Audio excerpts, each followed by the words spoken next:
Hi, it's Ileana, and we have Kelly Wagner today from Edge Magazine with us. How are you, Kelly?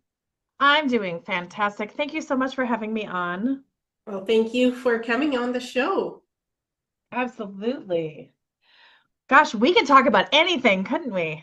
Yeah, but you had some specific ideas about holistic media and the Edge Magazine that you wanted to share with me, so please go ahead. Absolutely. So, Edge Magazine, actually have one right here, right? Um, Print magazine, platform. I mean, I'm welcome back to the show, so I'm really excited, and people have met me before. And we're just really trying to do some really fantastic and fun and authentic, like the discernment and authentic media platform. So edgemagazine.net is our website. Oh my gosh, I am like starting to like channel and start to like I'm like connected with you and I'm just like la la la la like I'm thinking like in shapes and sacred geometry and sounds and colors right now. So I'm like, okay, just go check out edgemagazine.net. Let's rock. Yeah, well, you have beautiful aura. Like I can see a light blue, purple, white around you, so your aura keeps vibrating at interesting colors. Okay, tell me more about that. Vibrating at interesting colors. Yeah, so I pick up the three layers. Like the first, the blue is the Pleiadian layer that you are. The second is the Lyran, which is the purple one.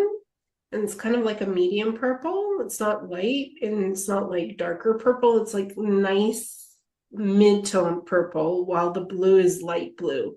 And the white is just pure. It's just almost like angelic. It reads angelic like to me. So That's whatever you've been doing has really been working for you in terms of your aura expanding into that angelic frequency more. You're more in tune with your inner self, I think. Well, gosh. Okay, this was a great interview. Gotta go. Thank you. It's just the beginning, it's just the intro. Oh, I know, I know, I know. I'm just kidding. Mhm. Also, so tell me more about oh my gosh, again, you just have me going in all these different phases.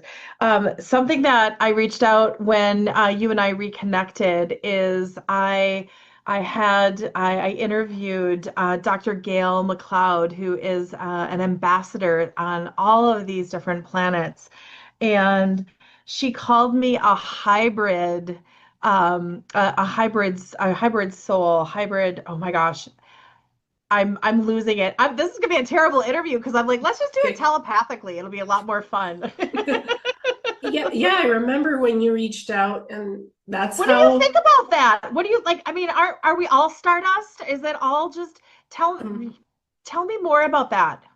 I think we are different categories of living beings and what our soul is composed of.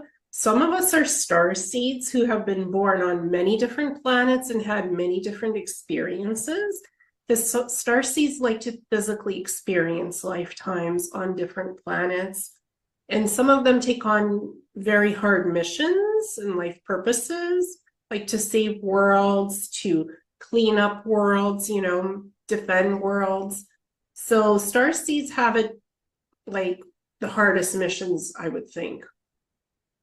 And are those the ones where it's like my soul wants to learn this, and then we're going to do all of these different things in our lifetime because our soul is very curious and they want to have the human experience of those experiences? Yes, but Okay. also eventually remember their extraterrestrial past lives. So star seeds have this sort of like um, a timeline when they will awaken to remember who they are because they need to know some of their past stuff, like past lifetimes, to be equipped to do what they came here to do, X, Y, and Z from all that list of what they wanted to experience.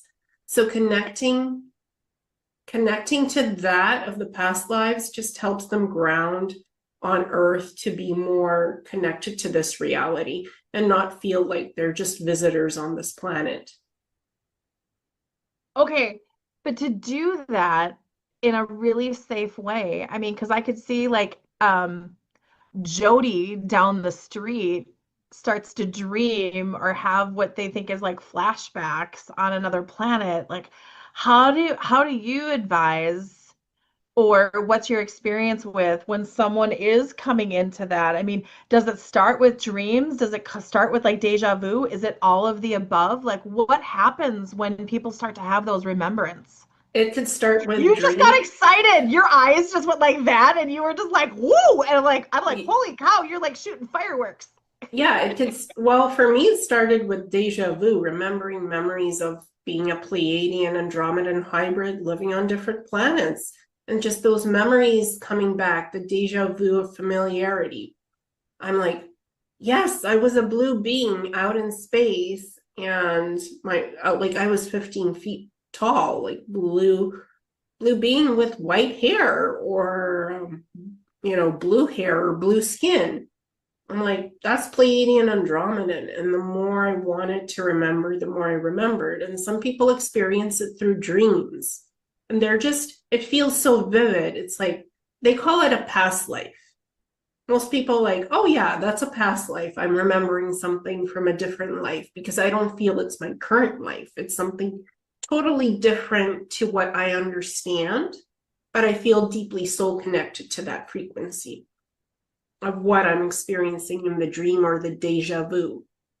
Does it feel like it's yours? It feels that way, but it's different to you.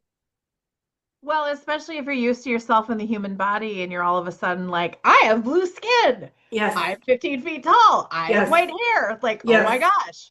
yes. I have deep purple eyes or deep green eyes. And in this lifetime, my eyes are just purely blue. You're like, you start to wonder, what is that?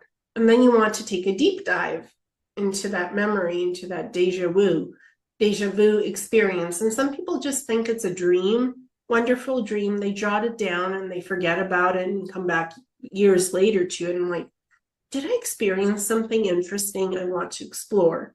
So it's like, it just depends on your personality and what you want to go into, what you're comfortable with. So that's star seeds. Then there's Okay. also soul wanderers, those types that like to wander planets but not stay too long and just keep wandering and keep accumulating experiences. But they don't always want to do it in different lifetimes. They want to like live for thousands of years and be almost like immortal. So they're wanderers. And there's the hybrids, which you could be like a few different species of extraterrestrials, off planet, visitors, I would say. I don't like to call them aliens. They don't like to be called aliens. So What do they like to be called? What's the best? uh, like off-planet visitors or extraterrestrials or ETs or galactics. Even that works. So like Okay. aliens is so it's like aliens can be from this planet, from a different country, or it could be like aliens from other planets. So it's like that word is a little weird. It's it's just interesting, Mm-hmm. right? Mm-hmm. Yeah. It's fascinating because but it's a very known and very universal term. So Yes. it's really interesting to um and I don't think and we're not meaning it in a negative tone. I No. have a feeling alien kind of has a negative frequency to it rather than a positive frequency. Does that make Yeah, sense? yeah, exactly. Yeah, that's Okay. what experiencers always say who've had lifetimes on other planets. They're like, well, I'm not an alien, I'm an extraterrestrial. I come from off planet, I'm an ET. And that's more of like what's accepted now. Extraterrestrials is a word that is being spoken about everywhere. Like now that UFO files are dropping, and other things are being disclosed to us, the word extraterrestrial has become normal to say that. Nobody's like, what do you mean? What is that? Nobody's asking, what does that mean? People just understand what it means. It's Right. off world, but there's intraterrestrials from inner Earth. There's extraterrestrials underwater on Earth. So they might not be off-world extraterrestrials. They might be from here. Okay. I want to talk to you about inner Earth, and I want to talk to you about the water worlds. Like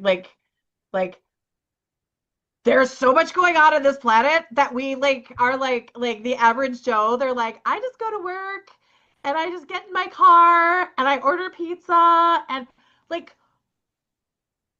I know people on this channel get it, but like, do people really understand how amazing it is to be on planet right now? Like, oh my gosh. Okay. Some people are sleepers, so they do the 9 to 5 for the work stuff, and they just want a normal life because that seems what they're needing at the time.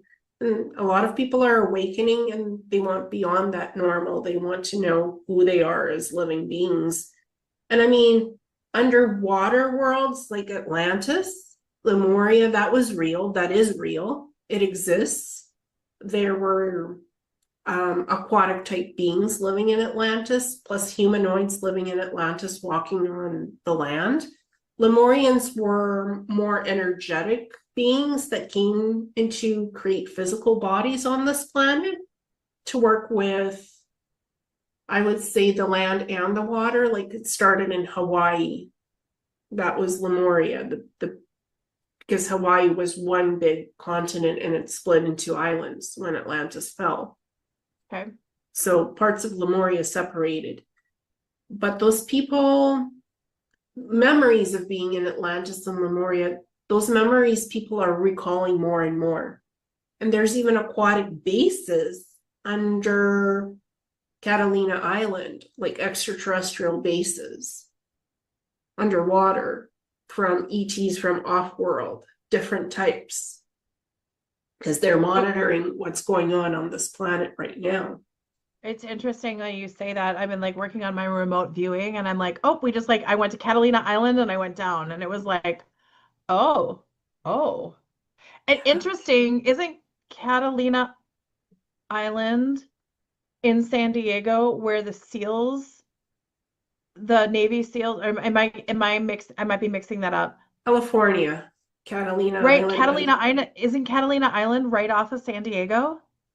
somewhat, somewhat, Okay. But somewhat. that's where they have a huge Navy base where the Yes, Navy SEALs train. Isn't it kind of interesting that the Navy yeah, SEALs are training right by where there's a extraterrestrial base? yes, Or is yeah. that not a coincidence at all? I don't think it's a coincidence. I think there's an awareness that Navy SEALs know that there's something there that's not human based, but it's off limits to them. So they just know to stay away from those areas Okay. because Okay. they're the ETs, their bases are like cloaked and shielded. So like there's an energy field around them, so people can't get too close to that. Is it basically invitation only? I'm not sure. I'm not sure if specific humans are even invited to their bases. Like I've remote viewed it and I was allowed to see what they have. Okay. And a lot of extraterrestrials have bases under mountains as well, like land bases under mountains. Like there's the Telosians in Mount Shasta in the Okay, I was mountains. just about to okay, wait, we're gonna do a side thing. Okay, so I did a retreat in Mount Shasta. And you know, when you're running a retreat, it's a little different. You're in your head in a different way. Yeah. And I get there and the blue guys are like, welcome back. And I'm like, welcome back? What are you talking about? Like, okay. And then in the morning, I bring my sacred guides in, just ask them for a great day. And then all of a sudden they had blue counterparts. And they were like, hey, and then now they're making the Star of David grid around me every morning. And I'm like, oh my God. And then I'm walking around Mount Shasta and I'm like, who are the blue guys? And these like locals are laughing at me. They're like, oh, little girl. Welcome to Mount Telosians, Shasta. yeah, Telosians, Lemurians, Atlanteans, they all went down there after Atlantis fell. So, plus Pleiadians and Andromedans, they come and go too from the mountain. Their crafts come and go. Like there's like 4 to 6 levels to the city in Mount Shasta because I've energetically gone there and it's beautiful. Oh, yeah. It's It's just okay.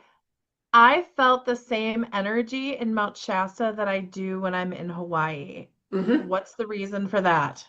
Well, because the Lemurians were in Hawaii and the Lemurians partially moved their stuff to Telos in Inner Earth, Agartha, Telos, and that's all under Mount Shasta. So some of the Lemurians went there, some of the Atlanteans went there. That's why you feel that similar connection, because Lemuria started in Hawaii. Got it. Yeah, Now, would you ever be able to like on a space like this, would you ever remote view into Mount Shasta right now? Or do you have I a process? I have a process Okay. like remote viewing. You have to set it up. There's a target. It's usually blind. I do open targets. Okay. Like I could remote view it, but my preference is to like it wouldn't be true remote viewing, honestly. It would be an open target remote viewing. I can tell you right now if like I tap into Mount Shasta right now, like I'm picking up a lot of portal blue frequency, portal energy. Like Okay. there's like 3 portals active under Mount Shasta right now. And I'm getting that there's meetings between various factions that are in Inner Earth with human factions of not main governments, but those groups that are wanting disclosure more faster, like subgroups of under the government system, human government from different countries, like they're meeting and discussing, well, how can we give disclosure? And these portals are being used to facilitate those meetings. So it's like very surprising to me that Inner Earth, I guess, representatives are allowing humans in more. It seems like this is like the turning point. Like 2026-27 is a turning point for this. Because before, Mount Shasta was closed off to sub-government types. Right. It seems like there's these sub-government types are sort of the more benevolent ones. Because Okay. there's the shadow government Yep. and there's the regular government and there's also an in-between government Okay. that tries to mediate between all those sides. So there's some kind of a peaceful common ground. That's what I'm getting through open remote viewing psychically. Do they have a message for us? The message is there's a common denominator for everything that's living. There's always some connection between living beings, no matter what the species, the race, the gender. Life is about soul connection, soul frequency. Everybody has a soul and they're exploring something and they're yearning to know something in this world, the truth, to know the truth, to understand the universe, how everything works. And that's been long hidden. And Yeah. now that is not being hidden so much anymore. But it's a little messy how it's coming out in bits and pieces. And they want it to come out more cleanly Yeah.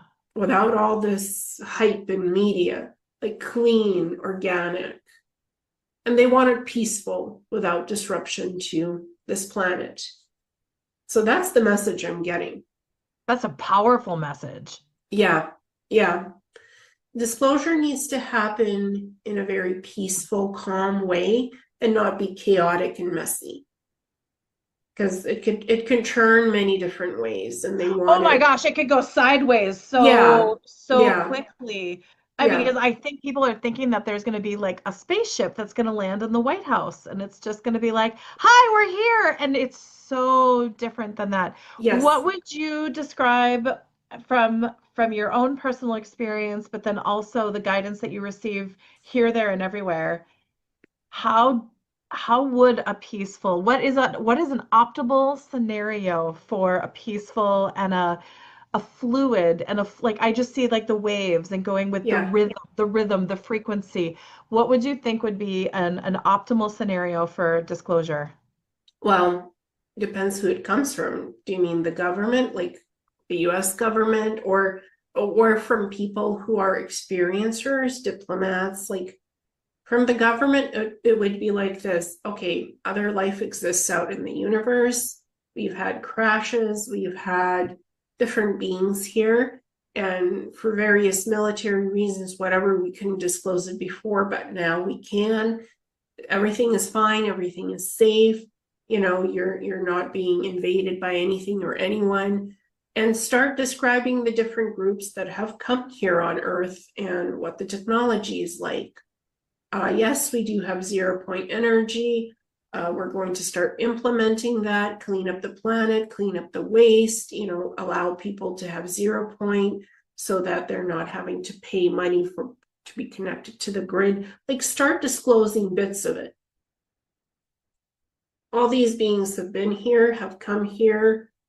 Yes, we've known for a very long time because of whatever we can disclose, but now we can. Start giving the people the truth.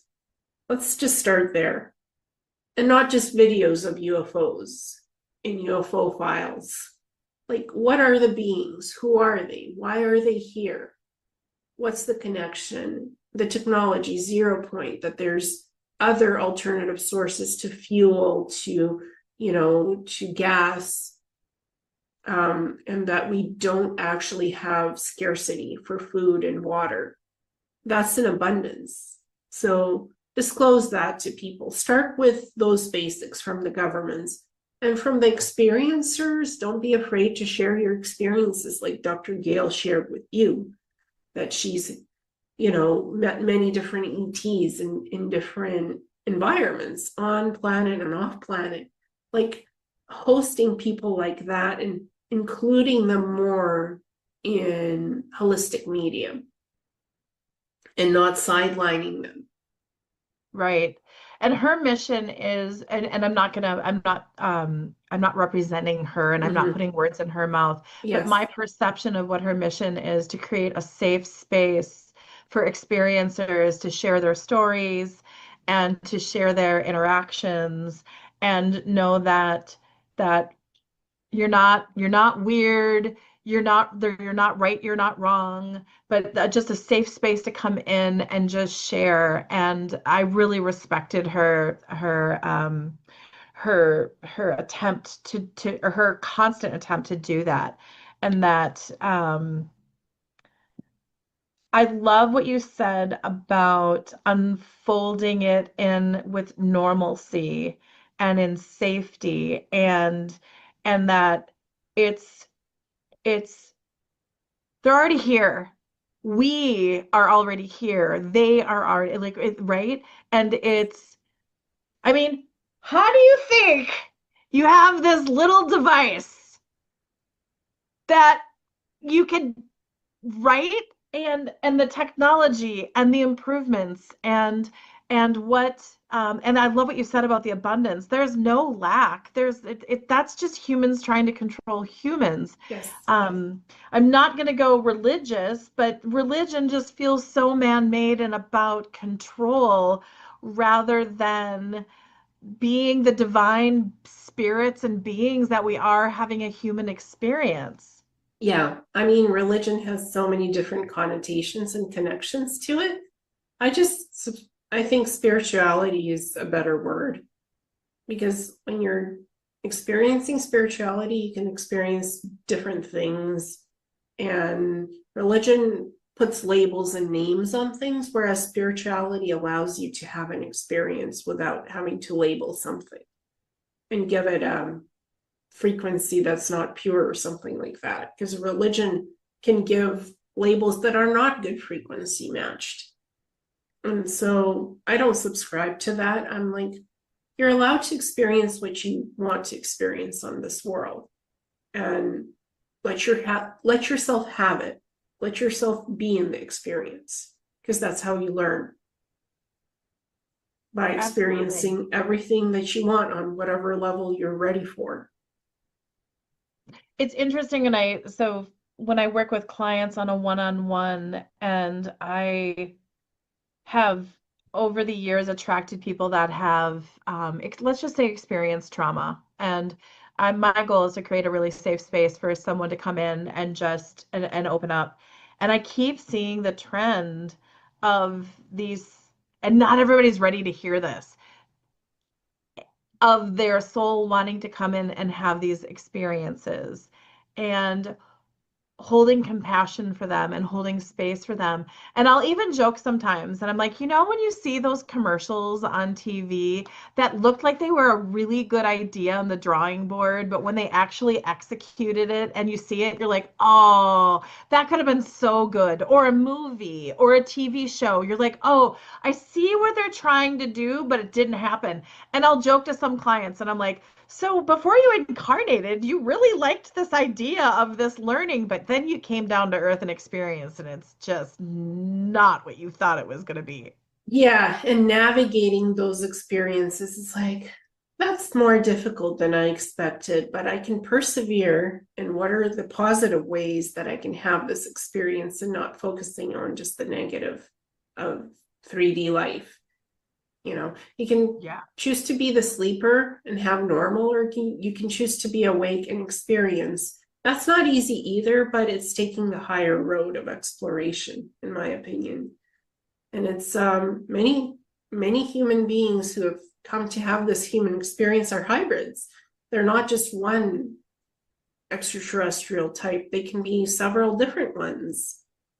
You can have that in your soul field vibration, you can have that in your physical DNA. Like, it just depends how you were created. Like, I heard Dr. Gale said that you were created in a petri dish, a blend of a little bit of Pleiadian, a little bit of Lyran, Syrian, reptilian, and something else. And then it was inserted into the petri dish and inserted into your mom, and you were born. That can happen. Those are called the hybrid programs. Okay, wait. Why did I feel with the reptilian? Is that just the perception that I have on the reptilian, or was that in not alignment or both? I don't feel it's in alignment with you. I don't feel reptilian in your energy. I just don't feel like you have reptilian in you. I feel like you have definitely Pleiadian, Lyran, and you have Syrian for sure. I feel those three are very valid. The reptilian, I feel that they might have tried to mess with your petri dish mixture and insert some of it, but it didn't get inserted. Did they put a little drop in and everybody else was like, no, and then it didn't take? Well, they tried to put a bit of DNA, but they were blocked from inserting that into the petri dish. The gang was like, no, no, no, no, not with this one. Yeah, yeah. You don't read like reptilian energy to me at all. I just don't feel that in your life force, in your soul, in your DNA. I don't see Thank that. you. So no reptilian. But I just said what Dr. Gale said. Right, right, But right. Oh no, yeah, it's different points of view, yeah. and that's part of the curiosity of us being here today. Yes, but then you ask, why was the reptilians mentioned? Like, what's behind that? Yeah, tell me more. What do you get? Well, they wanted you to have a dominant personality. And so if you had reptilian DNA, you would be more dominant based and push the edge more. But that's not you. You're not a pusher. You're a sequencer. You like to bring people together, but not in a pushy way. So that wouldn't have fit this personality type to be born like that with the reptilian DNA. Like, you're not a super dominant person. That's not your way. That's not your flow in life. No, I totally So get that. you would have been a completely different personality. Let's just say it that way. If you had Okay. reptilian DNA, and your soul guides and your higher self are like, no, we're not doing that. That's not going to happen in this life. No, totally makes sense. So tell me more about the hybrid program. Because I think it's, to be honest with you, because I'm all about collaboration. So I love that multiple ETs were like, let's just put a little secret sauce together and see what happens with Kelly. Tell me more. Yeah, and so like Pleiadians and Andromedans, they work together with Lyrans. So it would fit that they would have their own hybrid program of specific DNA. And there's also different types of hybrid programs like Greys, Reptilians, the Orion system. And some of those, like if you have that in your petri dish, you might not have an easy time on Earth because your personality is warrior like, dominant like, more towards the negative, darker edge than the positive, lighter polarity edge. Like it just depends what the hybrid program intent is and which species are running it, because there's more than one. Makes sense. Even humans have hybrid programs, like in Area 51. They've bred gray hybrids with human DNA and left that out into the world. They look like human, but they have a lot of gray DNA and they don't act like humans because they're emotionally blunted. So that's what I know about Area 51 hybridization. And Dr. Gale mentioned Area 51, that there were ETs stuck in cages. So that sort of vibrates with what I know about Area 51 because I remote viewed it. Okay, tell me more about what your remote view in Area 51 was like. Yeah, so I saw these, it was one, like it was a subdivided layer underground Area 51, because you have the military human base and then you have the labs underground and other sections.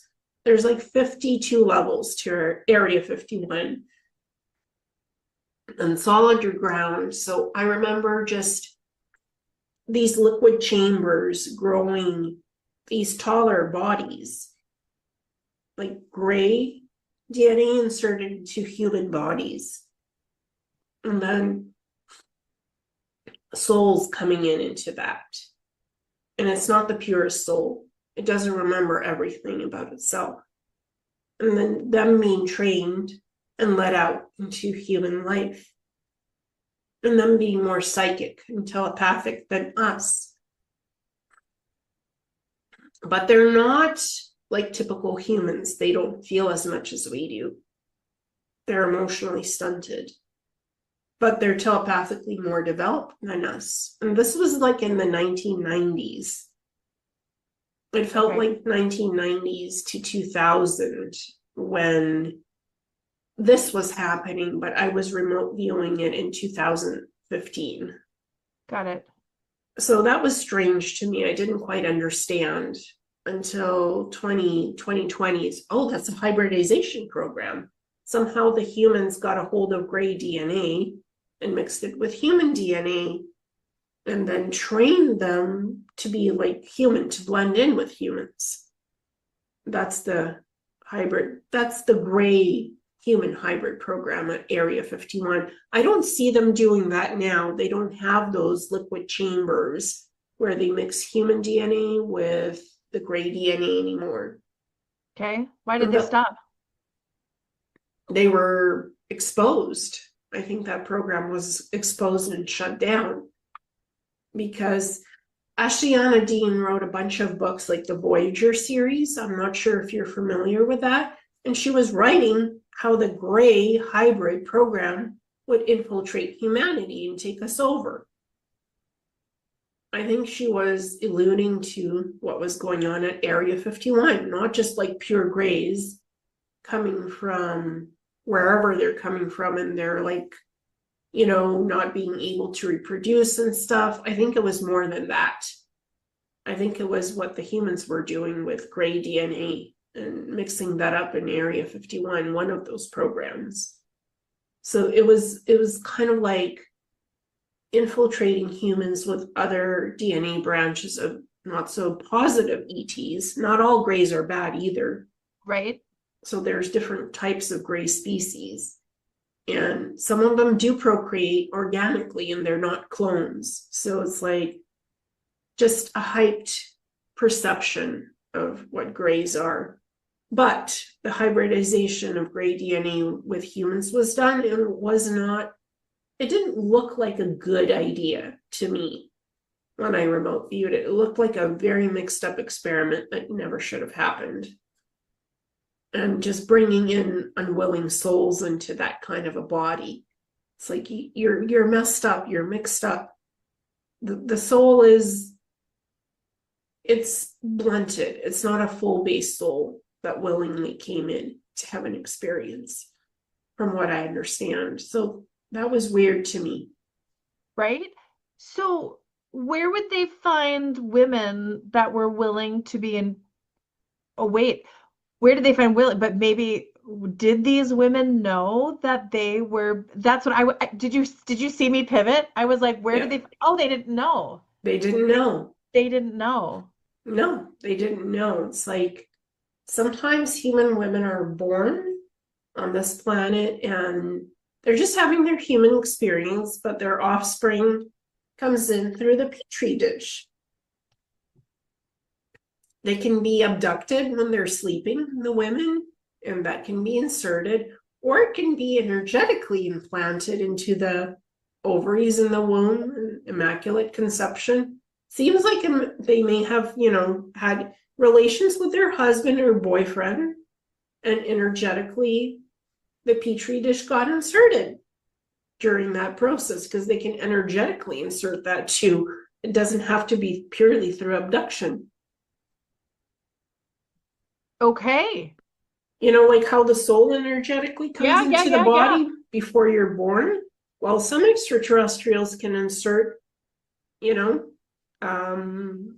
biological matter energetically into the human body. And, you've had your procreation. Seemed all normal, but it wasn't because, that stuff was mixed in, that bit of extra, non-human, the hybrid. So how did the petri dish choose, or the ET's petri dish? How do they pick the humans to insert the petri dish in, or is it the soul?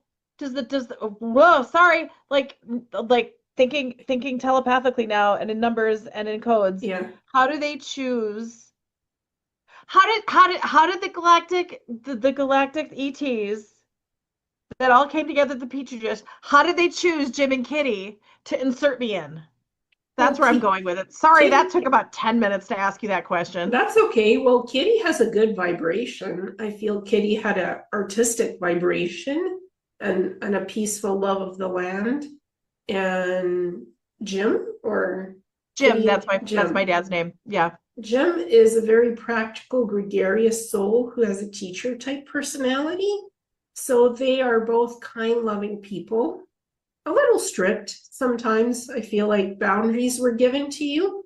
A little strict, but they were good people. So they were selected because they had good soul types that would be nurturing and caring and protective of you. Yet they would allow you to experience what you needed. A little overmuch for the overprotection. Would you have much been happier with hippies instead of Jim and Kitty? Because the hippie life would have allowed you to have less boundaries. Yes. Oh, sure. I mean, come on. Yeah, but they were good people. So they were selected because they would take good care of you. Like their souls had a purity and a good intent. So they were selected because of that. And your soul wanted to experience what boundaries would be like. So you went with Kitty and Jim as a soul field vibration. As a soul, you felt comfortable with them. So you went with them too. Okay. Free will choice allowed you to choose them as decent parents for what you wanted in life.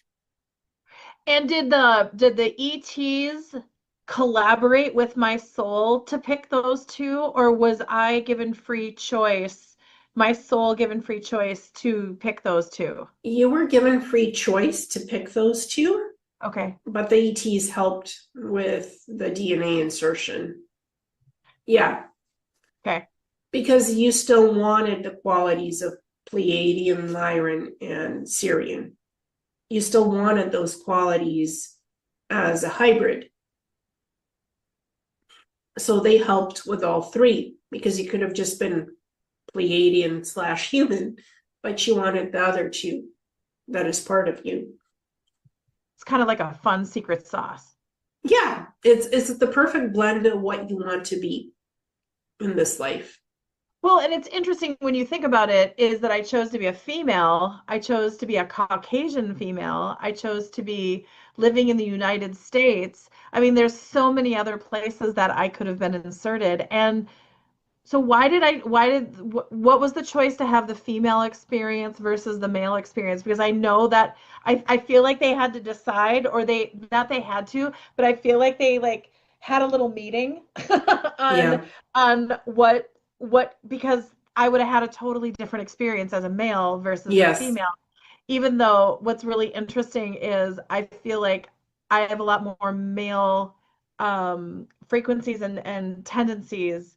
And my Yes. husband is a very built like a big farm boy, but he has so much more of the female beautiful softness that I don't have. We've kind of like an interesting relationship.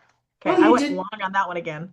Yeah, you didn't want to be male. You wanted the feminine in this body, but to be able to master the masculine in the feminine form. Mm.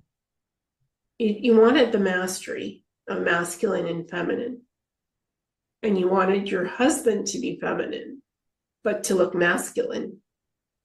So your wishes and desires were met. Just because you look one way doesn't mean you're going to be that way. Absolutely. And it was really interesting. We didn't want children when we spoke. I've been with my husband like 30 years. So we kind of like went, we don't want kids. And well, we have kids. And I have a feeling that being a mother was also one of the experiences that I wanted to have. Yeah, I mean, sometimes people are not sure if they want kids or not, but it happens later on in life. So, did you have one or two kids? Two, one of each. I have a son and Yeah, a daughter. that's what I felt. Because you just want the experience of a boy and a girl. How would that look like? It happened a little later in life, but it happened at the right time because timing is everything on this planet, let's face it. Oh, It's like absolutely. milestones. Did I achieve being my human self? Did I achieve experiencing as much as I could before having kids? Like you had milestones and guidelines that you needed to reach, and you achieved. Then you're like, okay, I'm now ready for my kids. I want one of each, girl and a boy. Let's have the masculine and the feminine come in and let them experience what they wish. And so, did you sort of give them the hippie life? Yeah. Oh, there you go. You got to do the hippie life, just not with your parents, but with your kids. Oh, our kids are so like we give them such freedom, Yeah, and freedom to make the right decision or freedom to make the wrong decision, yeah, whatever right and wrong is, because like right, there's a learning yeah, in everything. And they're smarter than I am. My daughter is beautiful in ways that I only wish I was beautiful. And my son is just a light of just he's fascinating. And so he went and bought a 1976 Plymouth Fury, which is the Bluesmobile car, without telling us. Like, and we're like, okay, like a little sad that he didn't tell us about yeah, it at age 18 or 17, but we were like, okay. And it's sitting in our driveway right now, and he's fixing it, and he's totally, you can just see his little brain working. yeah, And you could say that he could be on his phone doing this with his friends, but yeah. he's out with a 1976 50-year-old vehicle learning how to work it. because he's about the mechanics of life on Earth and not the tech per se. Tech is addictive. Your cell phone is a mini computer. It doesn't matter if you have an old cell phone or a new one, it accesses the internet and you can go on and on and on being obsessed with looking at so many things. He's more tactile than texting. He wants something that he can take apart and put together and know the how of it, because that teaches him mechanics of life on Earth, not the theory of life on Earth on your phone. The physical experience is off the phone. So for him, that's precious. That's time well spent doing something physically and not dreaming on the phone. Phone is for information. Okay, how do I switch out that carburetor and put a new one? He can he'll like type that on his phone and get the answer, but then he'll do it himself once he knows what the answer is. So his phone might be like in his pocket. How do I switch out a carburetor on this car that's older? Where do I even buy something like that kind of a carburetor for this car? That's what he uses his phone for, but nothing else. Yep, That's you're right wise on, and practical. right? Your little handheld advisor is your phone, but the car is going to take you places. The cell phone won't. It's like Nope. practical application of life. That's the hippie way of what you give your kids, not like tie-dye t-shirts and, you know, Burning Man or something, but no, the life of exploration and free will choice. That's what I mean by a hippie life. Yep, I totally love it. It's like I think it's the Waldorf schools that you learn a concept in the morning and then in the Yeah. afternoon you go do it. Like Yes. that's what James is that's this kid is all about. Now, do you get now if he is a son of a hybrid, what so he has all of my extraterrestrial um let's say components to him. Does he have anything different? Because I will be honest, both my kids, we didn't pull the goalie of birth control. They showed up. So Yeah. there's a mission for both of our children. Any insight on Um, that? I would say he's mostly Pleiadian with a bit of Lyran, not so much the Syrian. And that's Okay. also soul choice. And your daughter is Pleiadian, Andromedan, and Syrian. Mm, Her petri dish is different, and his is different. I So that's, totally believe it. yeah. And how old is she? She's the younger one or the older one? 15. Hmm. 15. Is there something about culinary school or cooking or something about passion for something that's expensive to go to school? I don't know, but she did just take a cooking class in school. Okay. So you did Yeah. dial in with that. Yeah, because that might turn out to be an expensive cooking lesson of like culinary school potentially. Okay. Like there's something about creating free form, some structure, but free form and decorating. Like cooking can be an expression of artistic exploration for her. Because I feel like she's an artist, plus the prepper and a creator and a cooker. Okay. So, and not just cooking like one basic food type, but different categories of like pastries and cakes and art form. Cooking will be an art form for her. Now, that just might turn out to be therapy, artistic therapy, Sure. artistic creation, or it might turn into a career. But like that's on her brain quite a bit.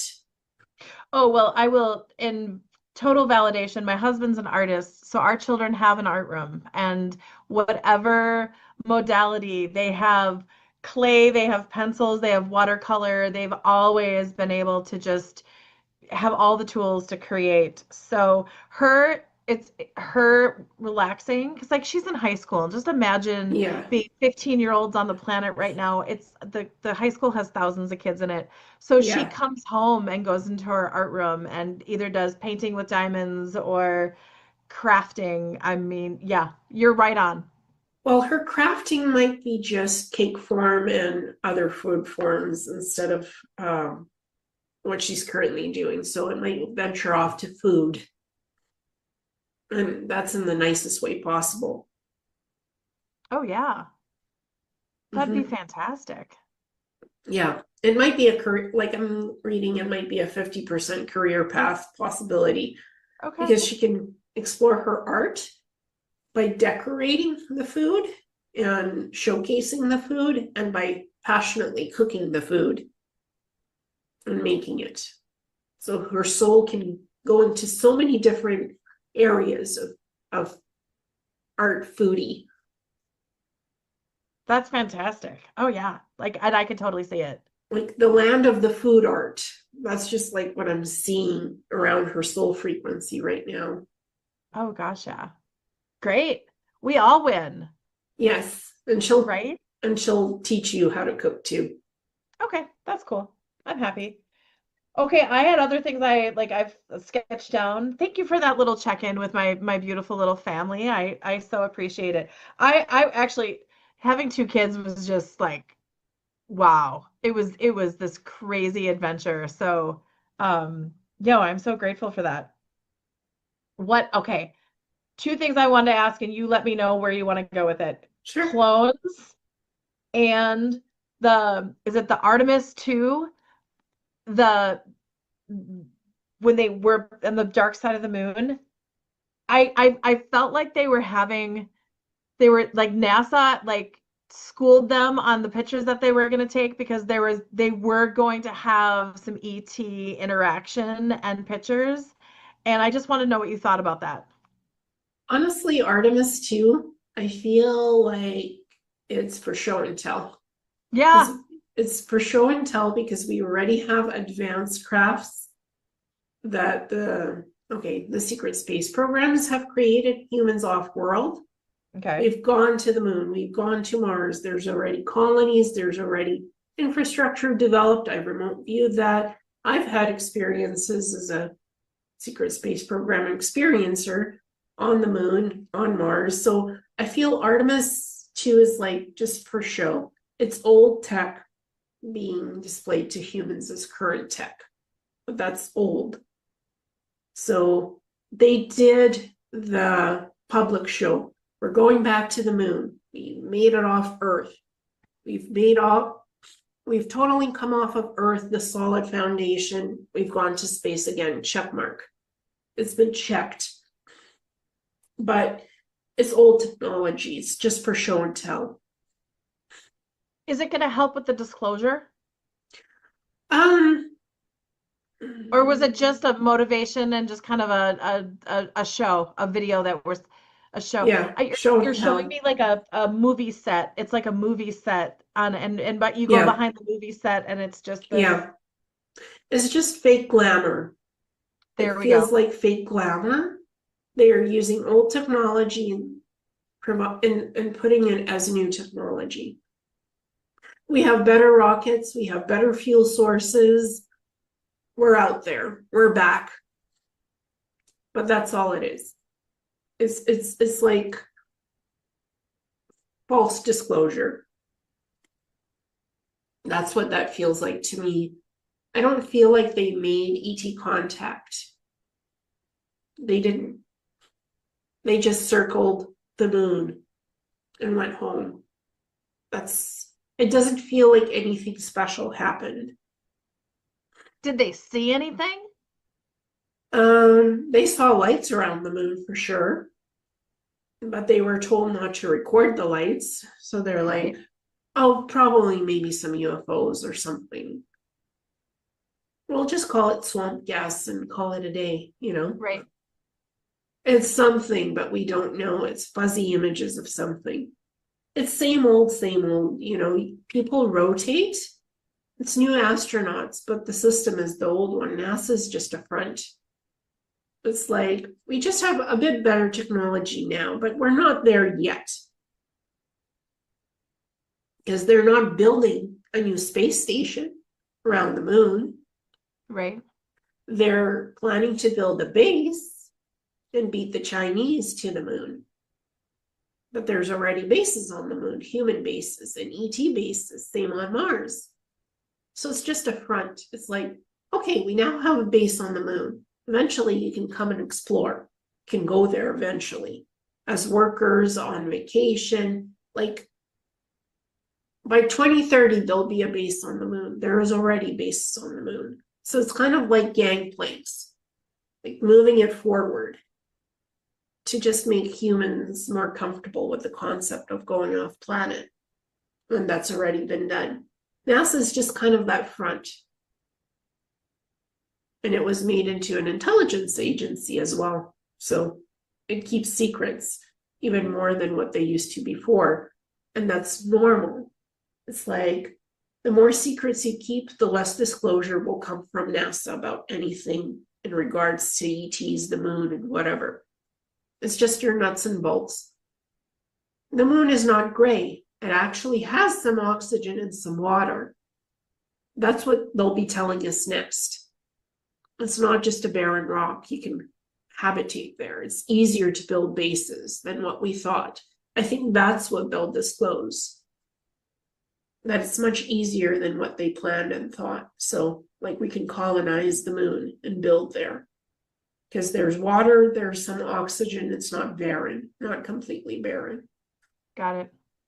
So I think that's what I'm sensing will happen. Like Artemis 2 has explored the moon, and there's pockets of, ice, water, and pockets of oxygen where we can build these bases that are more optimal for habitation. And that's going to be the disclosure for that. They're like mapping it more now, the moon, than they used to. So basically, we're already there, and now they're just kind of like backtracking us to a Yes. point where we can get there. So then we can, okay, that makes sense. Yeah. Tell me more about your remote viewing to Mars. Or have you been to Mars? Yeah, the secret space program, I've been to Mars, like as a secret space program experiencer, and they have like corporations / military bases there where Okay. humans, psychic humans who use psionic ability, they're utilized as basically like be the workers on the bases. They each have their own specializations. I remember medical specialization, like building the smart suits so that you can walk on the surface of Mars and not get sick. The smart suit protects you, it regulates all your bodily functions, it allows you to breathe easier, it allows you to like function on the surface, but it's not bulky. It's very slim, it fits your body.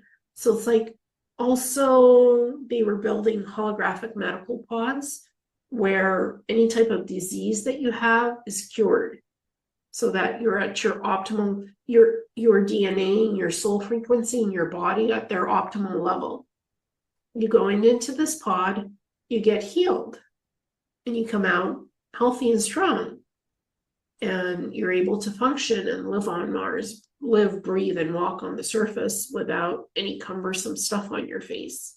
There's a breathing apparatus. And these bases are quite futuristic. It's like walking on a hotel, on a moon hotel, where everything is nicely set up. It's not military barracks. It's just there's a bed, there's a bathroom, there's cafeterias, there's entertainment. It's like living on Earth, but on Mars in these dome bases.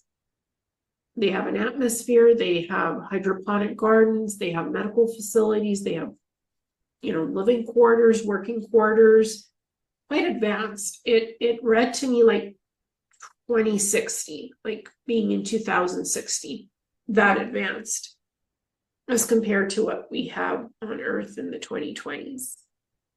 So it's like, those were my soul experiences on Mars. And it felt concurrent to this lifetime. Like that has already been there as an infrastructure for a very long time, at least 80 years, from what I understand. Wow. Yeah.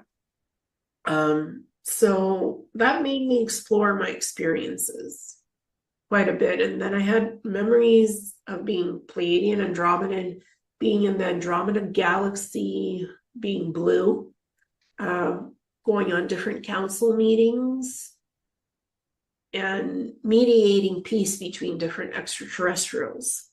Because not all planets are peaceful, as I learned. Sometimes they have their own differences and issues, and you go and mediate. You sit in council meetings, you figure out, okay, what is the issue between this species and that, and where's the middle common ground that you can reach so a war doesn't start, or stopping a war that has already started in progress, like mediating a peaceful ceasefire galactically, and not with bombs. And like, how do you stop one species from attacking another planet? Or if they've already attacked it, how do you like do the ceasefire so they're not killing each other with phaser cannons or laser cannons or some other form of dark matter technology or whatnot, so they don't like totally destroy each other off the face of the universe? Like, how do So what you kind of, oh, keep going. mediate? How do you mediate peace between warring factions that totally disagree with each other? Right. What is the common ground of these beings? What did they need, want? How can you come together so that all sides find something in common? So let's bring it to the earth right now. You know those meetings are happening. Yes. Yeah, they're happening. Can It's you just, remote view into any of these meetings? I don't want to, honestly. I don't want Okay. to bring any energy to this safe space that we're in. Yeah. Um, just from, it felt similar to Galactic Federation of what Right. Dr. Gale was speaking about, but I don't want to put a name to it. Right. It was different, like Andromedan, Pleiadian diplomats, navigators, negotiators going out between these different planets and brokering peace. That's what I remember about that lifetime as the Andromedan Pleiadian hybrid. And just what is the difference between what was in the secret space program stuff and what was in the ET stuff? Like, for me, figuring out the differences. What was the experience? What happened and why? So I wouldn't be confused. It wasn't the same thing, not even the same lifetime. So Okay. that's kind of where my background origin comes from. And using my psychic abilities now to interact with different ETs, more of like, let's protect this planet, let's protect other planets, and energetically going out and doing my missions of protectorate work. That's what I feel I currently do as a soul. My energy field goes out of the body and does this work in my light body. Like, I have an impression of a body around me, but it's a light body that does this protectorate work. That's what I would call it, of what I do now. And I interface with different ETs and humans, and it's like, how do you keep this planet safe so that shadow government doesn't like do things, doesn't cause earthquakes, doesn't do weather modification in certain parts of North America? It's like, how do you disable this weather modification technology? The soul goes out and it disables the stuff that shouldn't be online. How much of the weather patterns are actually authentic from Mother Earth, and how much are a part of the X? We'll just call it. Yeah, it's the X. Okay. Um, so, and I think that needs to stop. Honestly, it needs to stop, because they can trigger certain things around the world that are just not healthy for this planet. We are not here to reset. We are not here for a reset. We're here to learn the truth and go into more like 5D reality than 3D life that's mundane. That is what we're destined as living beings to experience, not keep this 3D going on forever. That's not what humans want. That's not But a what bunch this of planet wants. no, no, no, no. Um, and it was interesting when talking with Dr. Gale, she's like, "Oh, we've been kicked off before, and Yeah. Mother Earth is so much stronger than anybody." Yes. even wants to give her credit for or tries to give her credit for. Yeah. And it was just interesting. And like she'll only take so much and then she'll be like gone. Like, right? Yeah. But it's like some of the darker factions on this planet, like the shadow ones, they want to kick us off the earth and erase us and do a reset, but that's not what the planet wants. That's not what normal humans want. So as the soul collective, we can like create a different timeline and a different reality where that never happens. So it's like your mindset. What do you create? What do you bring into this world? It reflects back what the creation is. And so that's kind of been what I've been experiencing lately, Yeah. and just staying in a positive vibration and just in alignment with Mother Gaia and the universe. It's like creating that peace, bringing that to this reality, making sure it's a positive experience for everyone. So, to share with the people that are watching this and curious, how do you, um, on a daily basis, keep your vibration, um, um, height? I'm seeing the words heightened and clean, but that's not, I don't think those are the right words. And what I'm feeling, and to my question is, it seems like there's so much distractions, whether it's left or right or red or blue or green or purple or whatever, and Yeah. that it's like the shadow government is trying to get us to pick a side and then go Yep. like that. And I've been like, I feel like we're being lied to on so many different levels, right? And it's Yes. like I want to just kind of go inward. So how do you stay inward? How do you stay clean? I just it's the only way to it's the clean is, and I know you know what I'm saying, but it's Yeah, like I do. it's not the right word, right? Well, it So is actually. okay, yay! It is keeping a pure intent of what my day will be like. My Yes. day How will do you do it? be, I intend it. My day will be pure, clean, and beautiful. I will experience whatever positive things I want to see and do. That is what I will do. And I set that mantra every day. My day will be set in a positive way, but is for my highest good, the beautiful things to experience. That is what I will experience. I do not want to have negative things in life today. I do not want to be pressured. I don't want anything dark in my field. I just put a good intent out for the day, and that's what I get. And if my mood is not of the purest, highest good, I might get something that I didn't want, that is not of the highest good. Sometimes we have ups and downs where that can happen, but that's not the majority of life. Most it's pleasant and nice. What you send out to the universe is what you get back. So if you're manifesting a good day and a positive experience with good outcomes, that's what you get. If you put out something not so positive, you might get that back. So I try not to have any dark thoughts, feelings, labels, or anything, not to assign that to my day in my life.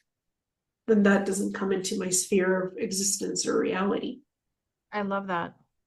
It's like the basic intention. What do you want in life? Right. Oh, absolutely. What do you see, or if it seems like we're kind of on a wild ride. You actually just showed me like a bucking bronco, like right Yes. now, Yeah. right? And so it feels like what what advice do you have for people watching this who are just caught up in it? And I know if they're on your channel, they're a lot more heightened, they're a lot more curious, and they know how you roll. But what's an invitation that you'd like to give people of I don't want to say peeking into the future and staying hopeful. Like, I feel like we're in this magical time. Like, I just do. I feel like we're in this Yeah. magical time. What advice do you have for people watching this? Focus in on your inner self and what your soul being is like here. Like, what do you want to do in life? Do you want to become a chef, a cook, a mechanic? Like, what your kids are exploring. They're exploring the mechanics of life. They're not being distracted by external things. They're going within on what their passion is. Like connect to your soul's heart and soul desire. What do you want to do? Like, what do you see in your future that's positive? Create that outcome. Focus Mm, on what really matters to you, not what's on the news, not what the distractions are that others are putting out there in the field. What is within yourself? What do you want to be? Who do you want to be? What do you want to explore and do? The focus is on each soul being responsible for its own actions, right. literally. And then, you know, once you have that soul experience, you send those lessons out to the collective because it becomes the collective. Everybody's experience is part of the collective. So allow those positive experiences of what you've learned to become part of the whole collective so that others can access that knowledge and that understanding psychically, because we are all psychic and we send that out into the frequency. And it's out there for others to access that in the soul field vibration. Just put out your positive experiences so that others can, oh, that resonates with me. Why not try that? That was beautiful. Go for Right. it. I love that. Oh my gosh, I love that. Okay, then here's one I want to ask because there's not a lot of people I can ask this question to, and you're definitely one of them. So when I close my eyes at night, I become Tinkerbell and I shoot up to wherever in the universe. And I'm greeted by normally it's like eight, they're glowing balls. They're like this warm yellow glowing balls, and I'm greeted by them, and I'm in the middle. And I don't want to say they're hugging, but whatever, but they come around me. And then they all go to their red chairs in a circle. So there's like, that I think it's called The Voice. I don't watch TV, but I think it's like the big chairs that flip Yes. around. So it's a big circle. And while they go back to their chairs, they put me in front of these glowing screens. And they're just like glowing screens. It's not like a TV, but it's this glowing screens. And sometimes it's three, sometimes it's six, and sometimes it's nine. It's a grid. And I watched the first one, and it's never in English, and it's always sacred. It's light language, it's symbols, it's whatever. And so it's like, okay, say it's six. So the first one, I'll watch it, and then it comes into me, and then it's gone, and then I move to the next one, then I move to the next one. So it's almost like I'm getting an update. Um, and then I go and sit down in the red chairs. What is that? It's like you are the guardian soul updating the earthly planet's archives with information. Where do the ley lines need to be strengthened? Where are fractures? Like what needs to be healed? Who needs to be sent out there to do that? And that's all in the archives of what you look at these screens. And where souls need to go to fix that. Where do human souls need to be born, incarnated to facilitate that? As a guardian soul, that's the work you do. And then once that's done, you go back into your red chair. Tinkerbell, the soul, well, the guardian soul that looks like Tinkerbell goes back into you. Okay. So it's like updating archives of soul frequency vibration and where everything needs to go in its proper place for this What's the planet to be circle of red stable. chairs? What is that group? And they're all different. Yeah, They're like, there's glowing balls. There looks like there's blue guys. There's reptilians. There's yeah. dinosaurs. I mean, there's like all of these different that are around in the red chairs. They're the And then I guardian. never see what Yeah. happens. I get to my red chair, and then I don't remember anything else. Yeah, they debrief with you and then you go back into your human body. Okay. They're, I would call them the Guardian Soul Protectorate. It's one Okay. of these groups that update the planetary archives with what's going on, where something was fixed on the planet, ley lines, where souls went to do missions, stuff like that. And you're updating these archives of what has been done, when, and how. And to you, that looks like sacred geometry. And then once that work is done with the screens, you go back into your red chair, you debrief with these guys, then you go back and you don't remember. because there's like security. These are security protocols for why it's done in that way. It's always the same process. Yes. It's always the same process. And after I get to the red chair, and sometimes it's three screens, sometimes like I said, and it's Yeah. always groups of threes. It's never just one. It's Yeah. always groups of threes, and then they disappear, Yeah. Because and then I go to my red chair. you're constantly updating the earthly archives of what Earth is, where this stuff is happening and why. Like you update the archives and then the screens disappear. And you go back into your red chair, you debrief with the Soul Protectorate group, the dinosaurs, the reptilians. There's several of them. There's like 20. I feel there's 20 of them. And they're In a all different. circle. Yes, they're all different because they're selected because they're protectorates. They're guardian soul protectorates. That's what they're called because they each have a specific frequency of what they're supposed to be in alignment with on Earth. And you're the soul archivist, I would say. That's what your frequency is like when you do that work. And everybody in the red chairs in the circle, they're all it's respectful, it's Yes. peaceful, it's collaborative, it's Yeah. everyone is on the same frequency, if that makes any Yeah. sense. There's no hierarchy. There's no one that like everyone turns to and they're the leader. It's they're all equal frequency is the best way to Yes. describe it. And that's how Earth should be like with its Who knew? systems. You have the best example of what Earth should be like. Right. So remember that and try to facilitate that in your groups of people. Okay. Because that model works, everybody's equal and they bring their own unique abilities to the table. Absolutely. They're different, yet they're very much alike because their frequency has the same goal and idea of what to do. It's like best way to describe it is like, the game The Trivial Pursuit, the pie pieces, everyone's a different color, but they're all equal and they all fit into the pie piece and they all fit together. Yes, exactly. So that's the soul guardian work that you do. Well, great. Who knew? We are each special in our own unique ways and what our souls do when we're like, and I feel this is happening sometimes when you're not just sleeping. It happens when you're doing things around the house but it happens when you're at your most peaceful. It happens outside your work hours. Would you say that's kind of how it is? Oh, yeah. Yeah. So there's no distractions. You're not distracted by your human life and what you're doing up there. It's delineated. And it's really quick too. I mean, it can be Yes. like there's no linear time to Yeah. it. It's just the same process. I know that Yeah. I become Tinkerbell, I go up, they come around me and it's almost like this greeting, and then I see the screens and then I go to the red chairs and then I'm back and it's done. It's the same. But It feels like the same process. but you have purple hair, not blonde. Like Okay.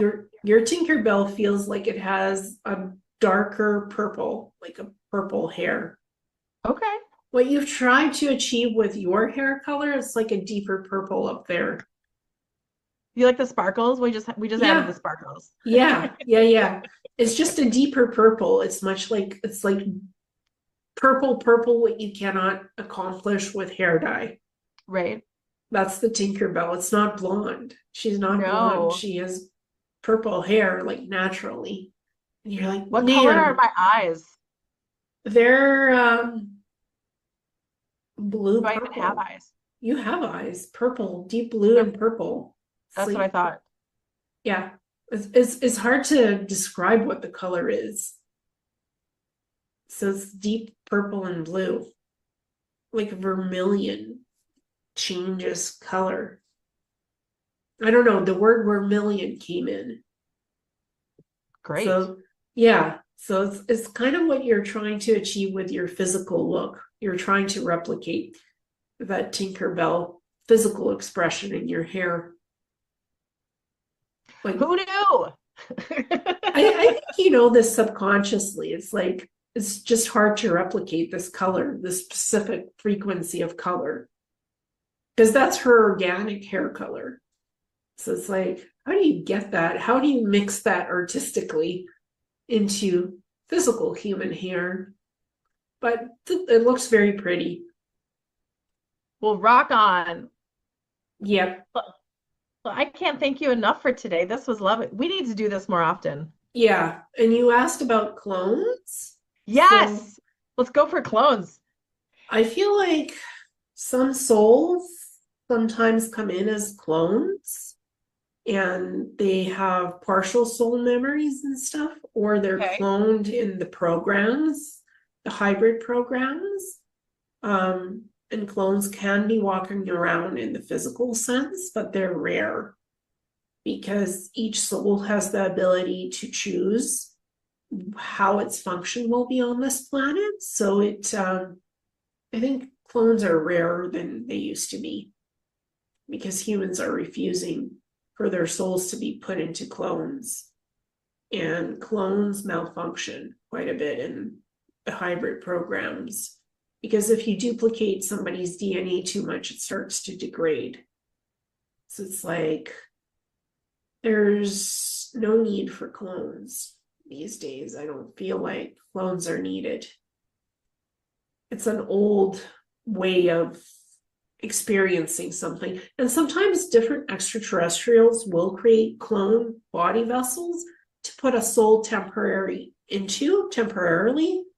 but it's just a vessel for a mission. And then the clone is disintegrated. Okay. And the soul goes back into its original body.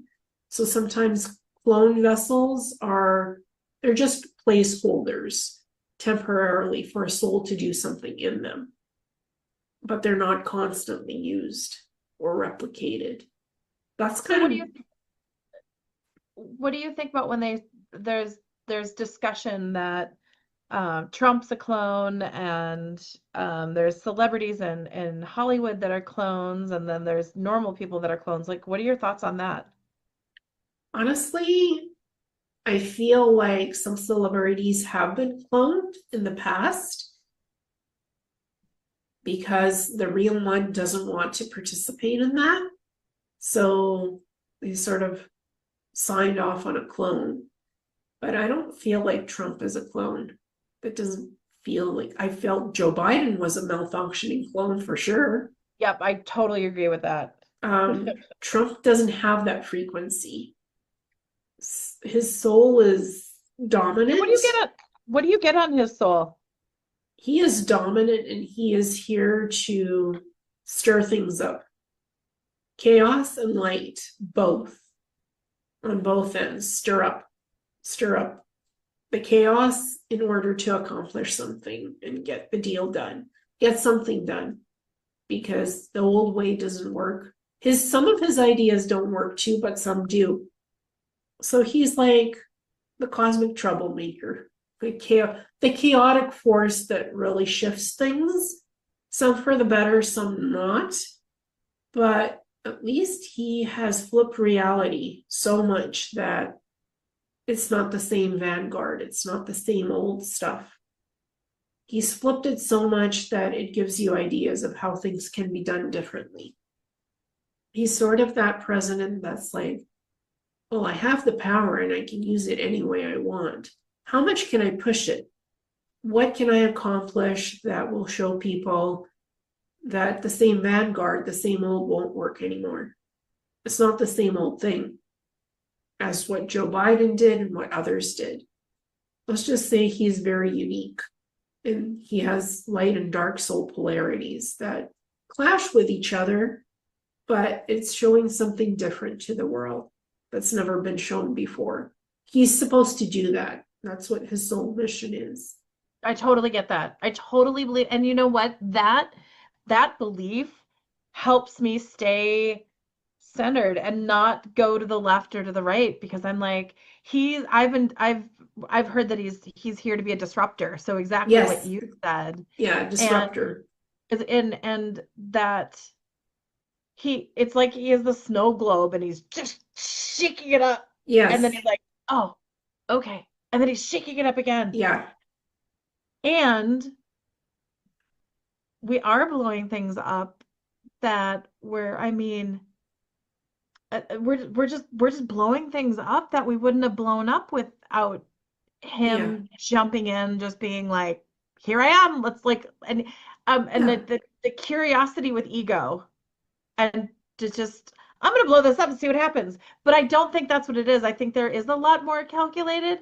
I Yeah. think I'm fascinated by the guy. I'm like I don't want to have him over for Sunday dinner. I don't Yeah. want to be his daughter. Like, Yeah. right? Like I don't want any of that, but I'm just fascinated by the guy.